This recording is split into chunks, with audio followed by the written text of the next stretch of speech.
इस वीडियो में हम बात करेंगे लेंस की। ये video class 10 as well as class 12 दोनों क्लासेस के लिए इम्पोर्टेंट है।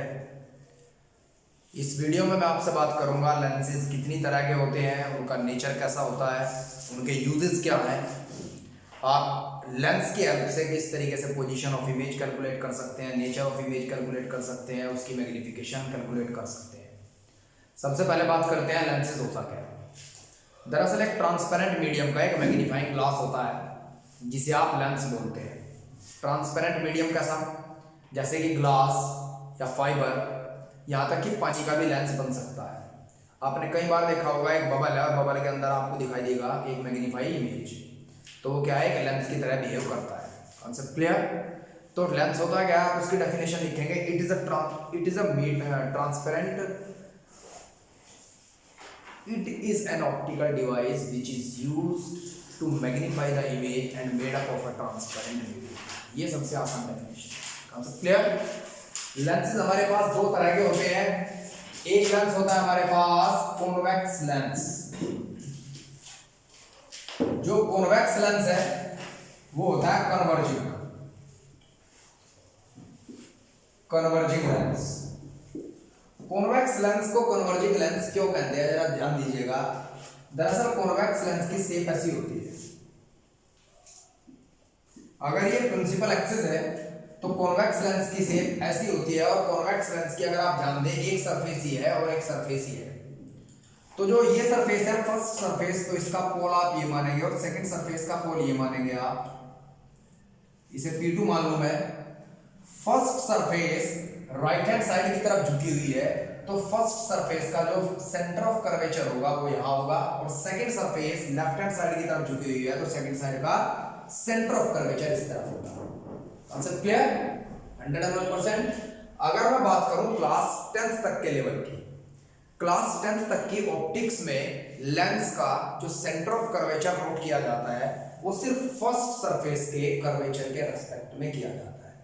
मतलब according to class 10th optics, first surface right hand side की तरफ झुकी है तो इसका रेडियस ऑफ कर्वेचर आप प्लस में देंगे। Concept clear? इसका रेडियस ऑफ कर्वेचर आप प्लस में देंगे। और बिल्कुल यहां से और यहां तक के डिस्टेंस के मिड पॉइंट पर एक फोकस नाम का पॉइंट होगा, जहां पर ये लाइट को सारी को कन्वर्ज करेगा। अगर लाइट इंफिनिटी से आती है तो उस पॉइंट को क्या बोलते हैं, फोकस। फोकस क्या पॉइंट होता है? फोकस वो पॉइंट होता है अगर ऑब्जेक्ट इंफिनिटी पर है या रे ऑफ लाइट इंफिनिटी से आती है, तो लेंस या मिरर जिस पर्टिकुलर पॉइंट पर सारी लाइट की इंटेंसिटी को कन्वर्ज कर देता है, उस पॉइंट को आप फोकस बोलते हैं। ठीक उसके डबल डिस्टेंस को आप सेंटर ऑफ कर्वेचर उस पॉइंट को बोलते हैं। डबल डिस्टेंस पर जो पॉइंट है और रेडियस ऑफ कर्वेचर वहां तक की दूरी को बोलते हैं सेंटर ऑफ लेंस या centre of mirrors. Concept clear? चलिए इसके बाद जरा ध्यान दीजिएगा, क्लास 10th में आप रेडियस ऑफ कर्वेचर ये मानेंगे और फोकल लेंथ मान लिया आपने प्लस f। यहां तक किसी बच्चे को दिक्कत? अब 12th में हम क्या करते हैं, 12th में हम एक रेडियस ऑफ कर्वेचर r2 मानते हैं जो इस सरफेस के झुकाव के कारण लेफ्ट हैंड साइड पे पड़ा है, उसे आप माइनस r2 मान लेते हैं और फर्स्ट सरफेस के रेडियस ऑफ कर्वेचर को आप प्लस r1 मानते हैं। यहां तक किसी बच्चे को कोई दिक्कत? तो 10th तक के लेवल में आप इसे इग्नोर कर देंगे और प्लस r1 को r मान लेंगे। तो कॉन्वेक्स लेंस एक ऐसा लेंस है जिसकी फोकल लेंथ प्लस होती है और जिसका रेडियस ऑफ कर्वेचर भी प्लस होता है। Concept clear? क्योंकि इसकी first surface right hand side की तरफ झुकी होती है, राइट हैंड साइड की तरफ वो डिस्टेंस है और राइट हैंड साइड की तरफ भी लेफ्ट से right ray of light propagate करती है। क्योंकि ये distance in the direction of propagation of ray of light है, इसीलिए इसे आप पॉजिटिव में लेते हैं। Concept clear? 101%। इस लेंस के बारे में अगर मैं आपसे डिस्कस करूं तो ध्यान दीजिएगा जरा। जब ऑब्जेक्ट, हमेशा ध्यान रखेंगे आप, मिरर हो या कोई लेंस हो, हमेशा ऑब्जेक्ट आपको लेफ्ट हैंड साइड पर रखना है। मान लीजिए ऑब्जेक्ट इंफिनिटी पर है, तो अगर इंफिनिटी से रे आएगी तो ये लेंस उसे फोकस पर कन्वर्ज कर देगा। लाइट की इंटेंसिटी को, जो बिखरी हुई इंटेंसिटी थी, उसे एक पॉइंट पर फोकस कर देता है। इसीलिए इस लेंस के नेचर को क्या कहते हैं, कन्वर्जिंग नेचर। क्या बोलते हैं? Converging nature. Concept clear? Object infinity पे था, इमेज कहां बनी है, फोकस पर, और इमेज बनेगी यहां पर रियल एंड इन्वर्टेड। कैसी? Real and inverted. कुछ कुछ बच्चों को डाउट ऐसे थे, कुछ बच्चों ने कुछ फैक्ट पढ़े हुए थे। उन फैक्ट्स में क्या कहते थे वो कि जो लेफ्ट हैंड साइड पर बनती है इमेजेस वो होती है रियल इन्वर्टेड, और जो राइट हैंड साइड पर बनती है वो होती है वर्चुअल इंडिरेक्ट। और मैंने आपको पहली वीडियो में भी ये बात बताई थी, लेफ्ट और राइट से फर्क नहीं पड़ता, प्रिंसिपल एक्सिस के ऊपर है तो वर्चुअल इंडिरेक्ट है, और प्रिंसिपल एक्सिस के नीचे है तो रियल एंड इन्वर्टेड है।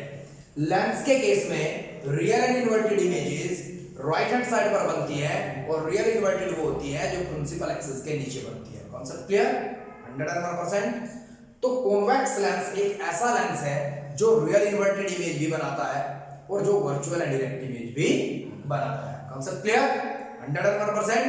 अनंत समझ आया?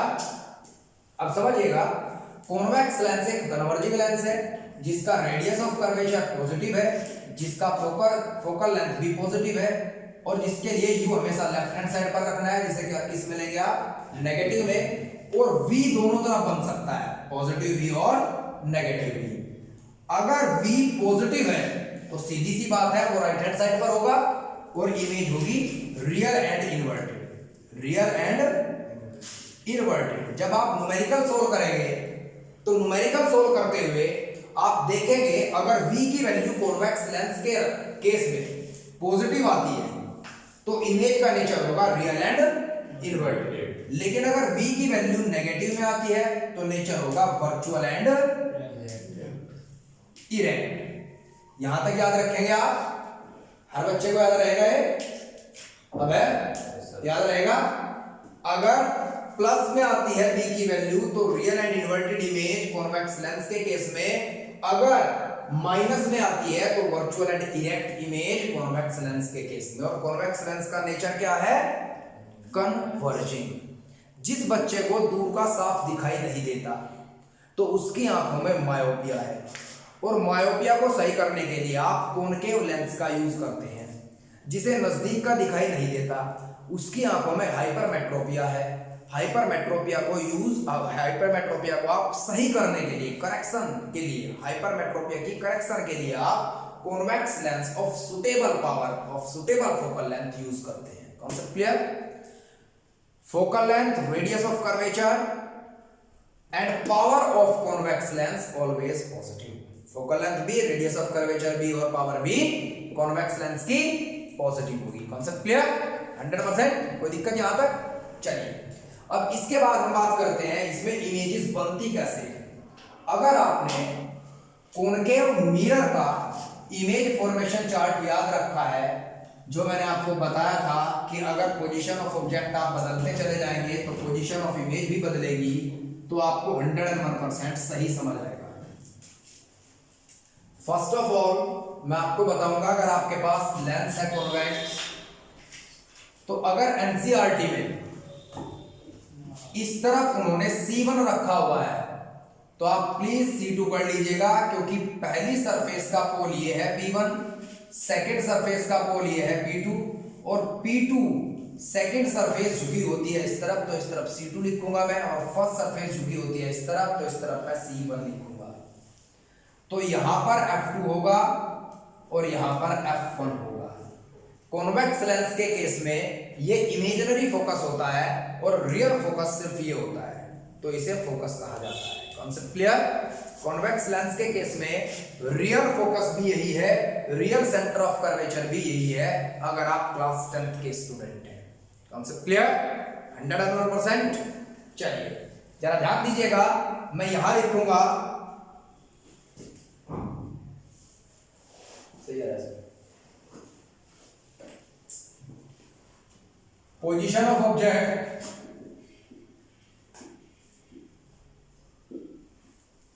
Position of image, size, nature.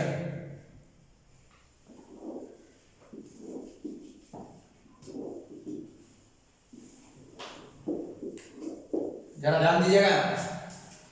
Case first, position of object. अगर ऑब्जेक्ट इंफिनिटी पर है तो इमेज बनेगी फोकस पर, तो आप क्या लिखेंगे? हमेशा लेफ्ट में होगा, ये तो बात याद रखेगा, लेफ्ट ऑफ लेंस। लेंस के लेफ्ट में ही हमेशा ऑब्जेक्ट को रखेंगे आप, लेंस के लेफ्ट हैंड साइड पर ही आप हमेशा ऑब्जेक्ट को रखेंगे, याद रखेंगे बात। फर्स्ट केस है जी, position of object at infinity. अगर इंफिनिटी पर ऑब्जेक्ट है तो इमेज बनेगी एट f1 और यहां लिखेंगे आप राइट। इसका मतलब है right hand side of the lens. Concept clear? जब राइट हैंड साइड इमेज बनेगी यहां पर, ये हल्की सी प्रिंसिपल एक्सिस से ना के बराबर नीचे बनेगी, तो आप क्या कहेंगे? इसका नेचर होगा real and inverted. Real and inverted, real and inverted. और इसका साइज होगा बहुत ही छोटा, हाईली डिमिनिश, बहुत ही छोटी, डिमिनिश। इसके बाद केस सेकंड, अगर मैं अब ऑब्जेक्ट को यहां रख दूं F2 पर, एट F2 लेफ्ट में है ये, तो इमेज कहां होगी? एट इंफिनिटी और राइट में होगी। Concept clear? और एनलार्ज्ड, बहुत ही बड़ी, लेकिन real and inverted. Concept clear? इसके बाद पॉइंट एट C2, यहां पर लेफ्ट हैंड साइड पर जो C2 सेंटर ऑफ कर्वेचर है, अगर ऑब्जेक्ट को आप वहां रखते हैं तो eight C1 in right, right में यहां, लेकिन नीचे बनेगी तो real and inverted, same size की, सेम साइज और real and inverted. Concept clear? अब मैं रखूंगा इसे C2 के पीछे, बिहाइंड C2, बिहाइंड C2, तो बिटवीन, जब इसके पीछे है तो इन दोनों के बीच में इमेज बनती है हमेशा यहां पर, तो आप क्या कहोगे? Between F1 and C1 in right, right hand side पर F1 और C1 के बीच। और ऑब्जेक्ट यहां फोकस से दूर है, इमेज फोकस के नजदीक है, तो थोड़ी छोटी बनेगी, तो स्मॉल इमेज, लेकिन नेचर वही होगा, रियल एंड इन्वर्टेड। अब फिफ्थ केस में हम कहां रखेंगे इसे? फिफ्थ केस में हमने रखा ये ऑब्जेक्ट दोनों के बीच में, तो इमेज चली जाएगी यहां पर और ये थोड़ी सी बड़ी होगी ऑब्जेक्ट के साइज से। Concept clear? Between C2 and F2 ते कहां होगी? बिहाइंड C1 इन राइट, और थोड़ी सी बड़ी, लार्ज, और real and inverted. Concept clear? इसके बाद सिक्स्थ केस देखिएगा जरा बहुत ध्यान से। सिक्स्थ केस में क्या होगा भाई? जल्दी आया करो। सिक्स्थ केस में आप रखेंगे F2 और P1 के बीच, between F2 and P1, focus और पोल के बीच, तो इमेज कहां बनेगी? Behind focus, behind focus in left of the lens, behind F2 in left, और लार्ज होगी वो साइज ऑफ ऑब्जेक्ट से, लेकिन नेचर होगा वर्चुअल एंड इरेक्ट। बताइए कि यहां तक सभी की समझ आया? चलिए आप जल्दी से नोट कीजिए।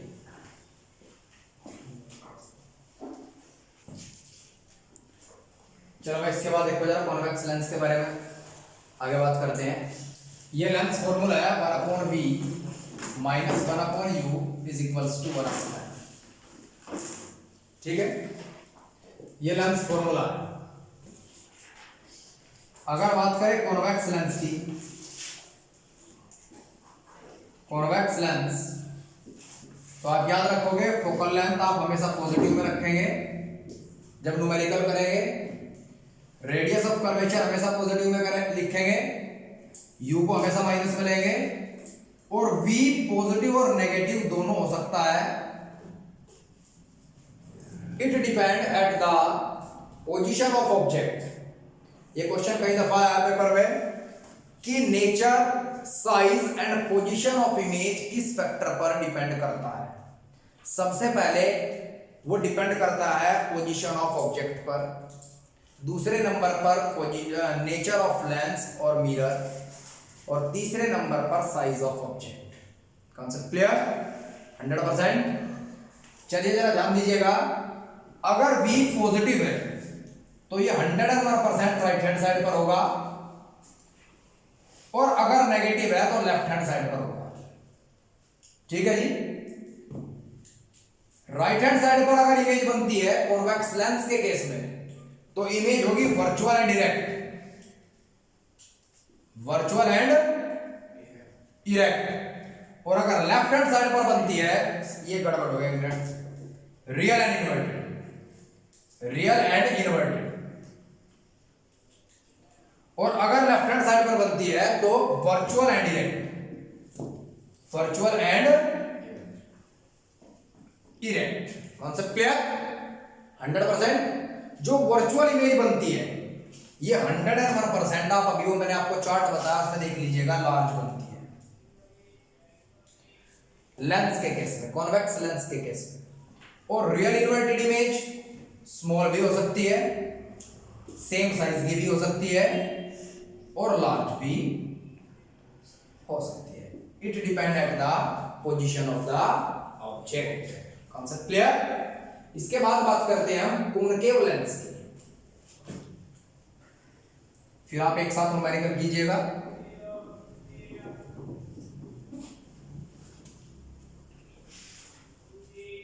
कॉनकेव लेंस, कॉनकेव लेंस का नाम होता है ये डाइवर्जिंग लेंस। ये ऐसा होता है और ये प्रिंसिपल एक्सिस है। ध्यान दीजिएगा, इसकी जो पहली सरफेस है उसका पोल ये है और दूसरी सरफेस का पोल ये है।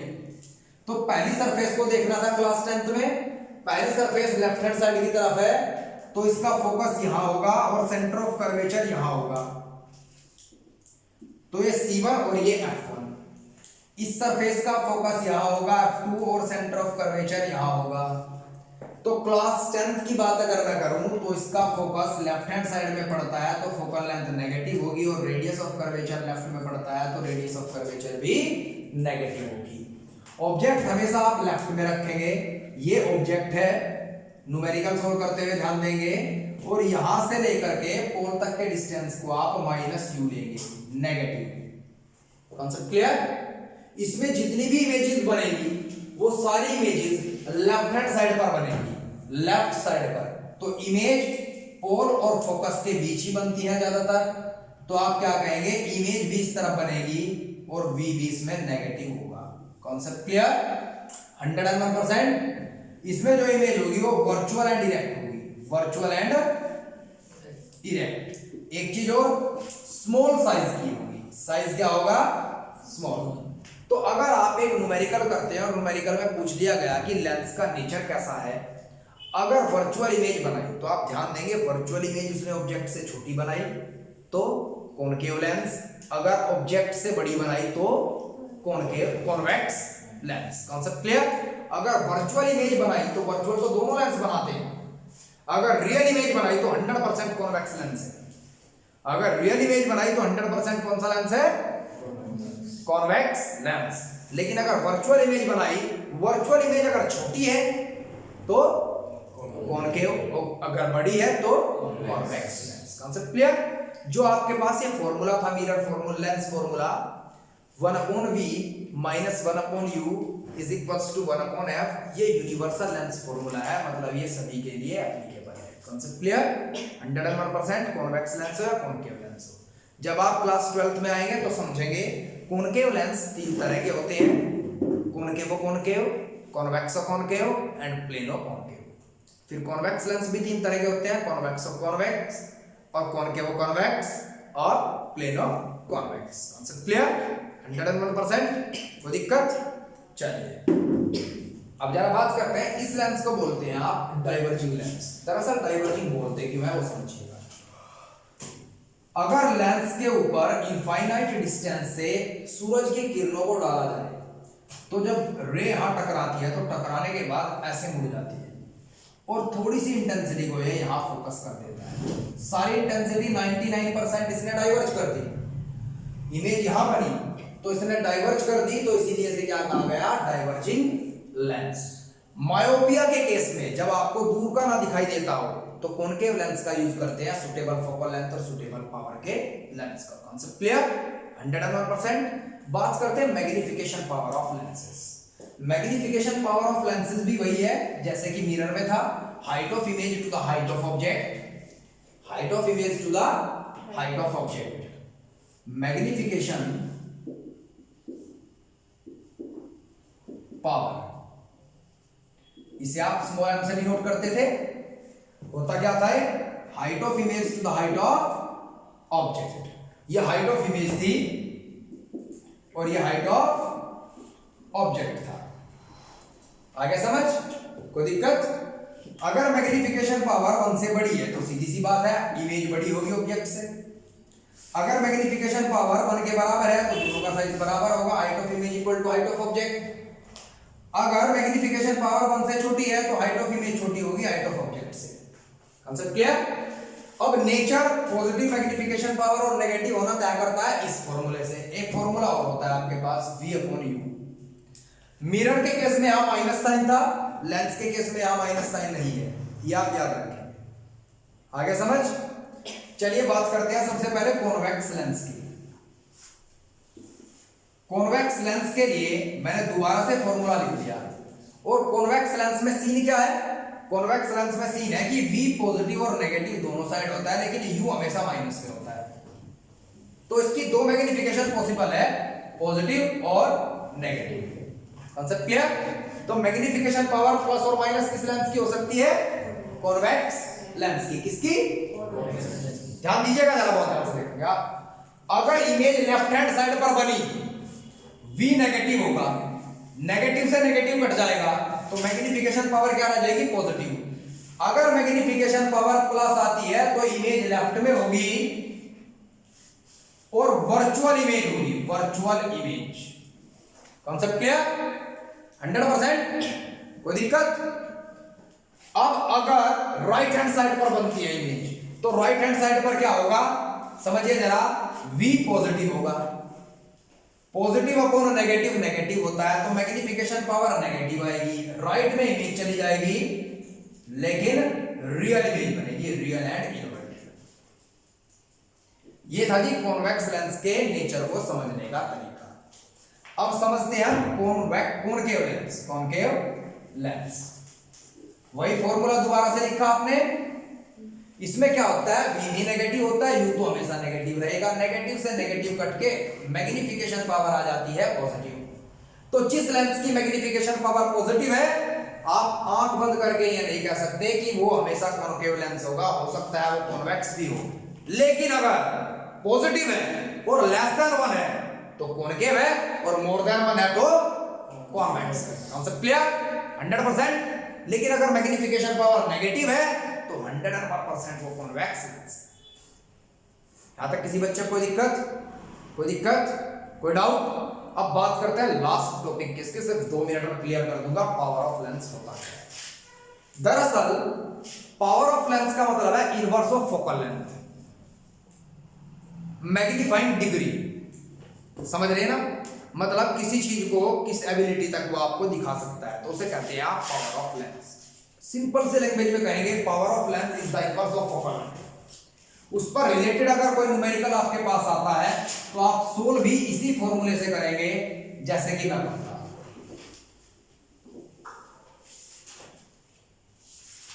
Power of lens inverse of focal length. अगर फोकल लेंथ मीटर में दी है तो आप डायरेक्ट लिखेंगे 1/f फॉर्मूला, और अगर आपको सेंटीमीटर में दी है तो 100/f। Concept clear? Power of lens की ऐसा यूनिट होती है डायोप्टर। अगर प्लस डी है तो मतलब फोकल लेंथ प्लस में थी, मतलब लेंस कॉन्वेक्स था।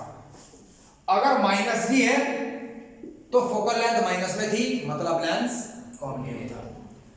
अगर 0 डायोप्टर आता है, आंसर 0 डायोप्टर, इसका मतलब है ना तो कॉन्केव था ना कॉन्वेक्स था, वो एक प्लेन ग्लास था, एक प्लेन ग्लास था। क्यों? प्लेन ग्लास की फोकल लेंथ इनफाइनाइट होती है, 1 अपॉन इंफिनिटी, पावर हो गई 0, 0 डायोप्टर का मतलब है प्लेन ग्लास। एक मैजिशियन आया और आप लोगों को उसने एक मैजिक दिखाया, क्या उसने एक कांच का टुकड़ा लिया या कोई भी ऑब्जेक्ट लिया, ऑब्जेक्ट लेकर के उसने एक लिक्विड के अंदर डाल दिया, उसने हाथ ऐसे दिखाया और आप अंधविश्वास में आ गए, उसने कहा देख जादू मैंने गायब कर दिया। आप मूर्ख थे, आप मूर्ख इसलिए थे, वो इंटेलिजेंट था, उसने फिजिक्स पढ़ी थी, उसने क्या किया, एक ऐसा ऑब्जेक्ट लिया और ऐसा लिक्विड लिया जिनका रिफ्रैक्टिव इंडेक्स बराबर था। जब दोनों का रिफ्रैक्टिव इंडेक्स बराबर हो गया तो आपको वो ऑब्जेक्ट दिखना बंद हो गया, क्योंकि वहां पावर ऑफ लेंस 0 डायोप्टर बन गई। पावर कितनी बन गई? 0। कॉन्सेप्ट क्लियर जी? एक यूनिवर्सल फॉर्मूला होता है इस नेचर को समझने का। जब आपको एक आ जाएगा ना कि अगर एक ऑब्जेक्ट एक चीज के अंदर डालने के बाद डिसअपियर हो गया तो इसका मतलब क्या था, तो आप क्या कहेंगे, दोनों का लिक्विड और ऑब्जेक्ट का रिफ्रैक्टिव इंडेक्स बराबर था, जिसके कारण फोकल लेंथ इनफाइनाइट हुई और पावर 0 हो गई और हमें दिखाई देना बंद हो गया, वो हमें एकदम ट्रांसपेरेंट दिखाई देना स्टार्ट हो गया। Answer clear? क्या सीन है, एक इसे कहते हैं lens maker formula, 1 upon f is equals to μ2 upon μ1 minus 1 upon r1 minus 1 upon r। Lens के दो रेडियस ऑफ कर्वेचर होते हैं, मैंने आपको बताया, एक r1 होता है, एक r2 होता है, मैंने बताया आपको भी, बताया है ना। चलिए, ये वो ऑब्जेक्ट है जिस चीज को आप किसी लिक्विड या किसी मीडियम के अंदर रखेंगे उसका रिफ्रैक्टिव इंडेक्स, और ये है मीडियम का रिफ्रैक्टिव इंडेक्स। मैंने मान लिया मेरे पास एक ग्लास का टुकड़ा था और इस ग्लास के टुकड़े का रिफ्रैक्टिव इंडेक्स μ2 था, और मैंने इसे एक लिक्विड के अंदर डाल दिया, इसका रिफ्रैक्टिव इंडेक्स μ1 था। अब देखिए, अगर दोनों का रिफ्रैक्टिव इंडेक्स बराबर हो जाए तो क्या घटना घटेगी, डिनोमिनेटर आपस में कट जाएगा न्यूमरेटर से, यहां 1 माइनस 1 आएगा और 1 माइनस 1 की मल्टीप्लाई 0 की मल्टीप्लाई किसी से भी करेंगे तो क्या बचेगा, क्या बचेगा, 0 बचेगा। तो 1 अपॉन f 0 हो गया, 1 अपॉन f किसके बराबर था, पावर के, तो 0 डायोप्टर पावर, और आपको दिखाई देना बंद हो जाएगा। Concept clear? तो कई बार ना आप लोग अंधविश्वास में इतने चूर हो जाते हो जी, आपको दिखाया गया, कोई चीज दिखा दी गई आपको और आपको उस पर यकीन करना पड़ जाता है, क्योंकि आप सोचते नहीं कि वो आपको क्यों दिखाया गया। समझ रहे हैं ना मेरी बात? Concept clear? चलिए दर्शकों,